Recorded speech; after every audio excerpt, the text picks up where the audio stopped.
दोस्तों, दो बचपन के दोस्त होते हैं। मूल रूप से दोनों गरीब होते हैं, लेकिन एकाएक एक दोस्त की किस्मत चमक जाती है, क्योंकि उसके ज़मीन से हाईवे गुजरा था। उसे ज़मीन की अच्छी कीमत मिल जाती है, यानी कि लाखों में, और रातों रात वो दोस्त लाखपति हो जाता है। अब वो शराब, शबाब, कबाब सबका सेवन करने लगता है और पैसे के और शराब के नशे में चूर होकर दूसरे दोस्त की बेटी का बलात्कार कर देता है, उसके साथ गलत काम करता है। जब इस बात का विरोध उसके माता पिता करते हैं तो पैसे की, नोटों की गद्दी फेंक कर उसके माता पिता का मुंह चुप कर दिया जाता है। लेकिन लड़की इसके लिए तैयार नहीं होती है और एक साजिश रचती है, एक प्लानिंग करती है, और प्लानिंग के तहत ऐसे सजा देती है दोस्तों, ऐसे सजा देती है अपने बलात्कारी का कि सुनकर आपके रूह तक कांप जाएंगे। आइए दोस्तों, पूरी कहानी को जानते हैं विस्तार से, कैसे, क्या और कब हुआ। दोस्तों, कहानी शुरू करने से पहले आप लोगों का बहुत बहुत शुक्रिया, दिल से धन्यवाद। आप लोग हमारी वीडियो काफ़ी लाइक करते हैं, चैनल को सब्सक्राइब भी करते हैं। दोस्तों, अपना प्यार और आशीर्वाद ऐसे ही बनाए रखिएगा। हम आपके दोस्त, आपके भाई हैं। दोस्तों, ये कहानी की शुरुआत राजस्थान के अलवर जिला से शुरू होती है। अलवर जिला में एक गांव था जिसका नाम था लक्ष्मणगढ़। लक्ष्मणगढ़ में दो दोस्त रहा करते थे, कुंदन सिंह और सुंदर सिंह। कुंदन सिंह शादीशुदा था, जिसकी उम्र लगभग 45-46 साल थी। उसकी पत्नी सुदेश अपने पति के साथ रहती थी। उसकी दो बेटियां थी।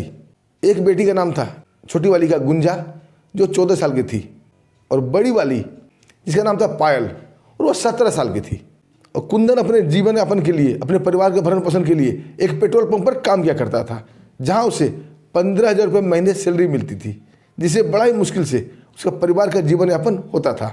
इधर दूसरी तरफ उसका दोस्त सुंदर सिंह कुछ भी काम नहीं करता था, क्योंकि उसके माता पिता मरते वक्त उसके लिए बहुत सारा जमीन जायदाद छोड़ गए थे, और सुंदर सिंह को काम धंधा करना पसंद भी नहीं था। वो अपने माता पिता के छोड़े गए जमीन पर थोड़ा बहुत खेती बाड़ी करवाता था और अय्याशी क्या करता था। और उसका उम्र लगभग 40 साल था, लेकिन अभी तक उसकी शादी नहीं हुई थी और शादी करना भी नहीं चाहता था। दोनों दोस्त यदा कदा बैठते थे और दोनों शराब पिया करते थे। और एकाएक लक्ष्मणगढ़ से होकर एक हाईवे निकलता है, और वो हाईवे सुंदर सिंह की ज़मीन से होकर निकल रहा था। अब सुंदर सिंह की ज़मीन रातों रात महंगी हो जाती है, और टोटल उसे 60 लाख रुपया 1.5 एकड़ ज़मीन के एवज में मिलते हैं, यानी 1 एकड़ के 40 लाख रुपया। अब रातों रात सुंदर सिंह बिल्कुल लखपति बन चुका था। ये बात सुनकर कुंदन अंदर ही अंदर काफ़ी जल भुन जाता है। अब वो ये फिराक में रहने लगता है कि सुंदर सिंह से पैसे कैसे ऐंठे जाए, क्योंकि सुंदर सिंह के आगे पीछे कोई था नहीं और उसका दोस्त मात्र कुंदन ही था। वो अपनी पत्नी को सारी बात बताता है। उसकी पत्नी बोलती है, तुम चाहो तो उसका सारा पैसा तुम्हारा हो सकता है, बस तुम उसे हमेशा खुश रखने की कोशिश करो। दोस्तों, फिर क्या था, यहाँ से कहानी एक अलग मोड़ लेती है। यहाँ से कहानी में ट्विस्ट आ जाता है। अब कुंदन सिंह जो पेट्रोल पंप पर काम किया करता था, वो काम छोड़ देता है, क्योंकि उसे वहाँ बहुत कम पैसे मिलते थे, मात्र 15,000। और काम धंधा छोड़कर वो दिन रात सुंदर के पीछे लगा रहता था, उसका जी हजूरी, उसका चमचागिरी करता था, और इसके एवज में सुंदर उसे शराब पिलाया करता था। एक शाम दोनों दोस्त मिलकर शराब पी रहे थे। कुंदन बोलता है सुंदर से कि सुंदर, अब तुम्हें शादी कर लेनी चाहिए। सुंदर बोलता है, छोड़ो यार, शादी के लफड़े में मैं नहीं पड़ता, ऐसे भी मेरी 40 साल उम्र हो चुकी है, अब तक नहीं किया तो आगे भी नहीं करूँगा। ज़िंदगी में शादी ब्याह में कुछ भी नहीं रखा है, ऐसे ही मेरी उम्र गुजर जाएगी। दोनों दोस्त शराब पीते हैं। उसके बाद कुंदन उसे ज़बरदस्ती करके बोला, चलो मेरे घर पे तुम आज खाना खाना, भाभी ने बड़े प्यार से तुम्हारे लिए चिकन बनाया है। दोस्तों, दोनों शराब के नशे में थे। सुंदर का भी कोई आगे पीछे था नहीं। सुंदर कुंदन के घर आ जाता है खाना खाने के लिए। यहाँ प्लानिंग अलग से पहले से फिट था। दोनों दोस्त खाना खाते हैं। कुंदन की पत्नी सुदेश बड़ी प्यार से दोनों को चिकन परोसती है, दोनों चिकन खाते हैं। खाना खाने के बाद प्लानिंग के तहत कुंदन बोलता है कि दोस्त, तुम थोड़ा देर बैठो, फिर मैं तुम्हें घर छोड़ दूंगा, अभी एक मुझे ज़रूरी काम याद आ गया है, मैं बस अभी गया और अभी आया। दोस्तों, ये कहकर वो घर से निकल जाता है। रात के करीब 8 बज रहे थे। दोनों लड़की अपने अलग रूम में पढ़ाई कर रही थी। इधर बच जाती है कुंदन की पत्नी सुदेश और कुंदन का दोस्त सुंदर। दोनों बातें करने लगते हैं, और धीरे धीरे सुदेश उसके ऊपर डोरे डालने की कोशिश करती है और मीठी मीठी उसे बातें करती है। उसका हाथ पकड़ लेती है और बोलती है, आप मेरे घर पहली बार आए हो, आप मेरे मेहमान हो, आपको खुश करना मेरा फर्ज है। दोस्तों, इस तरह की बातें होती है। सुंदर भी शराब के नशे में था और उसके भी पाँव भाग जाते हैं, और सुंदर सिंह और सुदेश के बीच अनैतिक रिश्ते कायम हो जाते हैं। दोस्तों, थोड़ी देर बाद सुदेश देवी रोने पटने लगती है और बोलती, तूने मेरा ज़िंदगी खराब कर दिया, तूने अपने दोस्त के साथ धोखा किया है, तुम्हें ये नहीं करना चाहिए। सुंदर को भी अपनी गलती का एहसास होता है। वो माफ़ी मांगने लगता है, बोला, भाभी गलती से मेरे पाँव भाग गए, ऐसा हो गया और आपने भी मुझे नहीं रोका, चलो जो होना था हो गया, मैं आपसे अब माफ़ी मांगता हूँ। लेकिन सुदेश देवी बोलती है ठीक है, जो होना है हो ही गया, अभी से मेरे दो पति हो गए। अब आपने मेरे साथ संबंध स्थापित कर लिया, इस लहजे से आप भी मेरे पति हुए और आज से मैं आपको अपना पति ही मानूंगी। दोस्तों सुंदर भी काफ़ी खुश हो जाता है, बोला चलो मामला कम से कम रफा दफा हो गया, नहीं तो केस मुकदमा पड़ता तो जेल जाना पड़ता। अब दोस्तों कुंदन और सुंदर के बीच काफ़ी दोस्ती और बढ़ जाती है। अब यदा कदा सुंदर कुंदन घर आया जाया करता था और सुंदर जब भी उसके घर आता था दोस्त उसकी पत्नी सुदेश देवी उसकी काफ़ी सेवा सत्कार किया करते थे। 2 दिन बाद ही सुंदर उसके घर आता है और सुदेश देवी उसके लिए गर्मा गर्म पकौड़े बनाती है और सुंदर को गर्मा गर्म पकौड़े सर्व करती है और बातों ही बातों में बोलती है कुंदन का काम भी छूट गया है और घर में पैसे की बड़ी तंगी हो गई है, बिजली का बिल भरना है, बच्चों का स्कूल का फीस देना है, पैसे की बड़ी तंगी चल रही है, अगर आप 50,000 रुपये मदद कर देते तो बहुत अच्छा होता। दोस्तों सुंदर बोलता ठीक है भाभी, मैं आपको कल 50,000 रुपये दे दूंगा। और दोस्तों दूसरे दिन सुंदर उसे ला के 50,000 रुपये दे देता है। दोनों पति पत्नी अपने प्लानिंग पर काफ़ी खुश हो रहे थे क्योंकि बैठे बैठाए एक बलि का बकरा मिल गया था, जब चाहो उसे हलाल कर लो। दारू और चिकन मटन ये फ्री मिल ही रहा था।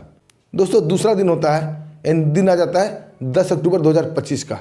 कुंदन और सुंदर दोनों मिलकर फिर शराब पीते हैं और शराब पीने के क्रम में सुंदर बोलता है कि कुंदन तुम्हारी पत्नी सुदेश जो है बड़ी अच्छा खाना बनाती है।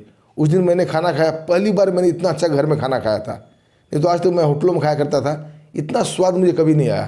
क्यों ना आज फिर हम चिकन खाने चले तुम्हारे घर। कुंदन बोलता है भैया हमारे पास इतना पैसा नहीं है कि मैं चिकन ले सकूं। सुंदर बोलता है तुम काहे चिंता करते हो, चलो रास्ते से चिकन लेते हुए चलते हैं। फिर दोनों दोस्त रास्ते से चिकन लेते हुए जाते हैं और सुदेश देवी खाना बनाती है, दोनों प्यार से खाना खाते हैं और फिर से एक बार अनैतिक कर्म का खेल शुरू होता है। उसके बाद कुंदन अपने दोस्त सुंदर को उसे घर छोड़ के आ जाता है। दोस्तों दूसरे दिन 11 अक्टूबर 2025 को सुंदर अपने घर में बैठकर शराब पी रहा था। एकाएक उसको सुदेश भाभी की याद आती है और उठता है और सीधा कुंदन के घर आ जाता है। लेकिन उस दिन कुंदन घर में कोई भी नहीं था क्योंकि कुंदन के पास पैसे आ जाने से वो अपनी पत्नी सुदेश देवी को लेकर मार्केटिंग के लिए अलवर गया हुआ था और उसकी छोटी बेटी गुंजा स्कूल गई हुई थी। उसे घर में बड़ी बेटी पायल थी। सुंदर दरवाज़ा खटखटाता है और पायल दरवाज़ा खोलती है।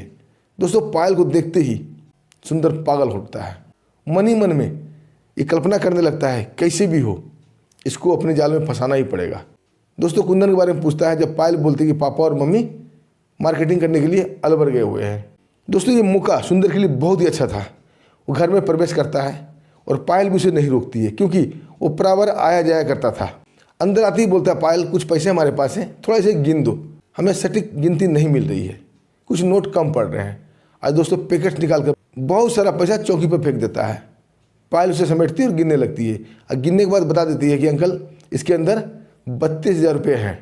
अब सुंदर पायल का हाथ पकड़ लेता है, बोला पायल ये सारे रुपये तुम्हारे हो सकते हैं अगर तुम मेरा बात मानो तो। पायल आश्चर्य से उसका मुंह देखने लगती है, बोलती है हमें क्या करना होगा। सुंदर उसे बोलता तुम्हें हमें खुश करना होगा। पायल साफ मना कर देती है। दोस्तों इस पर सुंदर काफ़ी गुस्सा होता है और किचन में जाता है, एक चाकू लेके आता है, अब पायल की गर्दन पर रख देता है और उसे डराते हुए बोलता है या तो तुम मेरी बात मानो नहीं तो तुम्हारा गर्दन यहीं काट दूंगा। दोस्तों पायल डर से चुप हो जाती है। उसके बाद सुंदर उसके साथ अनैतिक कर्म करता है। जब उसके मुंह काले करने के बाद हवस के बाद उसका दिल भर जाता है, कुछ रुपये उसे देकर उसे घर से चला जाता है। पायल चुपचाप अपने बिस्तर पर पड़ी रो रही थी और अपने माता पिता का इंतजार कर रही थी। शाम होता है, उसके माता पिता खुशी खुशी अलवर से मार्केटिंग करके घर आते हैं। पायल की स्थिति देखकर पूछते बेटी क्या हुआ, तुम आखिर क्यों रो रही हो। तब तक उसकी छोटी बहन गुंजा भी आ चुकी थी। पायल सारी कहानी बताती है। दोस्तों ये सुनते ही कुंदन और सुदेश देवी एक दूसरे का मुंह देखने लगती है और उसी वक्त शाम को ही सीधे पहुंच जाते हैं अपने दोस्त सुंदर के पास और जाकर बोलते हैं सुंदर तू मेरे घर गया था मेरे एब्सेंट में और तूने जो किया है वो अच्छा नहीं किया है। दोस्तों सुंदर कुंदन को अपने घर के अंदर घुसाता है और हाथ जोड़ देता है, बोलता है कुंदन भाई मुझसे गलती हो गई, मैं शराब के नशे में था, मुझे माफ़ कर दो। और उसके एवज में अलमारी से 50,000 रुपये निकाल कर देता है, बोला इसे रख लो, अब जो होना था हो ही गया, अब आखिर कुछ भी कर लो इज्जत वापस नहीं आएगी। दोस्तों कुंदन और सुदेश देवी एक दूसरे को देखते हैं और सुदेश देवी बोलती नहीं 50,000 रुपया कम है, तुम्हें और पैसा देना पड़ेगा नहीं तो मैं पुलिस में जाऊंगी। दोस्तों फिर क्या था, सुंदर उसे 1 लाख रुपया देता है। अब दोनों पति पत्नी खुशी खुशी घर आ जाते हैं और पायल को समझाने बुझाने लगते हैं कि बेटी ये बात किसी को नहीं बताना, नहीं तो तुम्हारी बहुत बदनामी होगी, समाज में हमें रहना मुश्किल हो जाएगा, अब जो हो गया सो हो गया। दोस्तों कैसे भी करके पायल चुप हो जाती है और मामला रफा दफा हो जाता है। लेकिन सुंदर की आदत अब खराब हो चुकी थी। अब वो समझ चुका था कि कुंदन उसकी पत्नी पैसे के लालची हैं और पैसा देकर कुछ भी किया जा सकता है। दोस्तों ऐसे ही करके 1 सप्ताह और 10 दिन गुजर जाते हैं। दोनों दोस्त पहले की तरह फिर से खाना पीना शुरू कर देते हैं जैसे कुछ हुआ ही नहीं हो। दोस्तों दिन आ जाता है 20 अक्टूबर 2025 का। दोस्तों 20 अक्टूबर को सुंदर कुंदन को फ़ोन करता है। अब बोलता है, कुंदन हमारे घर में आज हमारी नौकरानी नहीं आई है खाना बनाने के लिए। बेहतर होगा तुम अपनी बेटी पायल को भेज दो, थोड़ा मेरा खाना पीना बना देगी और घर के साफ सफाई कर देगी। दोस्तों ये सुनते ही कुंदन अपनी बेटी पायल को बोलती है कि जाओ सुंदर के घर, तुम उसका खाना बना देना और घर की साफ सफाई कर देना। पायल वहाँ जाना नहीं चाहती थी और कुंदन भी सब कुछ समझ रहा था, फिर भी उसे भेजता है। लेकिन माता पिता के दबाव में पायल उसके घर जाती है। उसको देखते ही सुंदर की बाँछें खिल जाती है। पायल उसके लिए खाना बनाती है। सुंदर उसे फिर से पैसे का लालच देता है, लेकिन पायल पैसे की लालच में नहीं पड़ती है और सुंदर फिर से ज़बरदस्ती उसके साथ अनैतिक काम करता है। उसे फिर से हवस का शिकार बनाता है, क्योंकि वो जानता था कुछ भी होता पैसे देकर मुंह बंद कर देगा और कुछ पैसे देकर पायल को घर भेज देता है। पायल वहाँ से आती है, फिर अपने माता पिता को बताती है कि सुंदर ने मेरे साथ फिर से गलत काम किया। दोस्तों कुंदन फिर से उसके घर जाता है। उसे उम्मीद था कि फिर से पैसा ऐंठेगा। उसके साथ साथ सुदेश देवी भी गई हुई थी। उन दोनों को जाते देख पायल सारी बात अपनी छोटी बहन गुंजा को बताती है।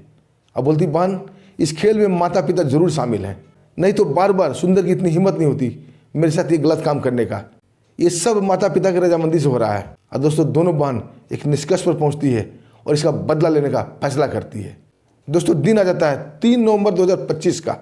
रात को शराब के नशे में कुंदन सोया हुआ था। उसके बगल में उसकी पत्नी सुदेश देवी भी सोई हुई थी। इधर दोनों बहन गुंजा और पायल की आंखों में नींद नहीं थी। दोनों ने सारा प्लानिंग, सारा तैयारी पहले से कर रखा था। घर में एक पुराना कुल्हाड़ी था, उसे साइड कर रखा था और एक सरिया भी था, उसे भी अपने दरवाजे के पीछे छिपा के रखी थी। ठीक रात के 12:30 बजते हैं और पायल और गुंजा दोनों उठती है। एक हाथ में सरिया था और एक हाथ में कुल्हाड़ी था। सबसे पहले वो अपने माता पिता के कमरे में प्रवेश करती है और एक जोर का प्रहार कुल्हाड़ी से पायल अपने पिता कुंदन के गर्दन पर करती है। कुंदन को चीखने का भी मौका नहीं मिलता है, बिना चीखे ही वहीं दम तोड़ देता है। खून का वहाँ ढेर लग चुका था, खून का फव्वारा फूट चुका था। दोस्तों इस अप्रत्याशित हमला से सुदेश देवी की नींद खुल जाती है। वो चीखने या चिल्लाने की या भागने की कोशिश करती या कुछ सावधान होती, उससे पहले ही गुंजा जोर का सरिया उसके पेट में घुसेड़ देती है। सुदेश देवी जोर से चीखना चाहती थी, लेकिन तब तक कुल्हाड़ी का प्रहार उसके मुंह पर जोर से होता है और वो भी तड़प तड़प कर दम तोड़ देती है। उसके बाद पायल बोलती है कि बहन गुंजा चलो लगे हाथ, सुंदर सिंह को निपटा ही देते हैं। दोस्तों दोनों बहन सुंदर सिंह के दरवाजे पहुंचती है और लगभग रात के 1 बज रहे थे। धीरे धीरे दरवाज़ा ठकठकाती है और दरवाजे के बाहर कुल्हाड़ी और सरिया को छिपा देती है। उधर शराब के नशे में सुंदर दरवाज़ा खोलता है और दोस्तों जैसे ही पायल को देखता है उसकी बाँछें खिल जाती है। अब पूछता है, पायल तुम यहाँ कैसे आई? तब तक उसकी नज़र गुंजा पर पड़ जाती है। पायल बोलती, मैं तुमसे मिलने आई हूँ, दिन में तो आ नहीं सकती इसलिए मैं रात को आई हूँ।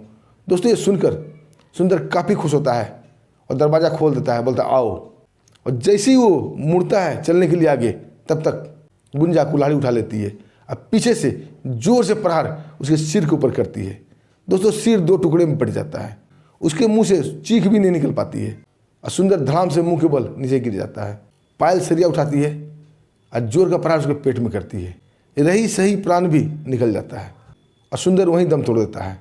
उसके बाद कुल्हाड़ी और सरिया को वहीं फेंक कर दोनों बहन सीधा पुलिस स्टेशन जाती है। और दोस्तों रात के करीब करीब 1:30 बजे वो पुलिस स्टेशन पहुंचती है। वहाँ के दरोगा थे किशन राम। दरोगा को सारी बात बताती है। पहले तो दरोगा को यकीन ही नहीं होता है कि दोनों लड़कियाँ 3-3 मर्डर कर सकती हैं, लेकिन रात का वक्त था और दोनों की हालत देखकर अंदाज़ा लगाया जा सकता है कि सच बोल रही है या झूठ बोल रही है। दोस्तों फिर क्या था, दरोगा किशन राम अपने पुलिस बल के साथ दोनों लड़कियों को गाड़ी में बैठा के पहले उसके घर जाता है। वहाँ देखता है 2 लाश पड़ा हुआ है, पहला कुंदन सिंह का और उसकी पत्नी सुदेश देवी का, खून से वहाँ लथपथ। फिर सुंदर सिंह के घर जाता है, वहाँ भी सुंदर सिंह का लाश पड़ा हुआ था। दोस्तों तब तक सुबह हो चुका था। गांव वाले की भीड़ वहाँ लग चुकी थी। गांव वाले भी ये देखकर सकते में थे आखिर इसकी हत्या किसने की है। जब उन्हें पता चलता है इसकी हत्या पायल और गुंजा ने किया है, सब सकते में आ जाते हैं।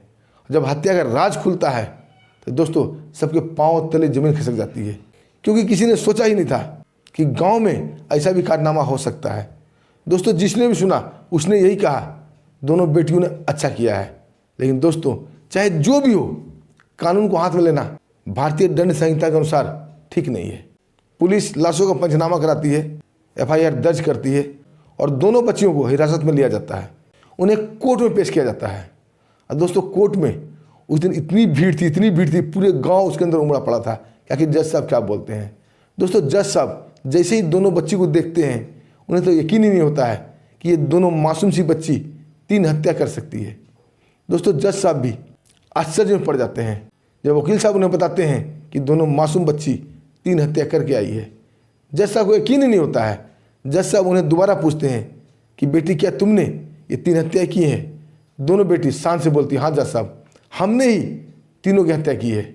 जज साहब पूछता, आखिर क्या कारण हो गई हत्या करने के पीछे? दोस्तों, कटघरे में खड़े होकर दोनों बेटी रो कर जब हत्या का कारण बताती है, दोस्तों जज साहब भी सख्ते में आ जाते हैं, अपना चश्मा खोल लेते हैं। उन्हें भी समझ में नहीं आ रहा था क्या किया जाए, क्या बोला जाए।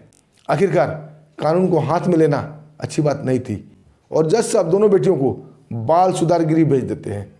दोस्तों, सवाल अपनी जगह पर वही था, क्या दोनों बच्चियों ने सही किया या गलत किया? इसका जवाब आपको देना है। दोस्तों, कमेंट के माध्यम से इसका जवाब जरूर दीजिएगा।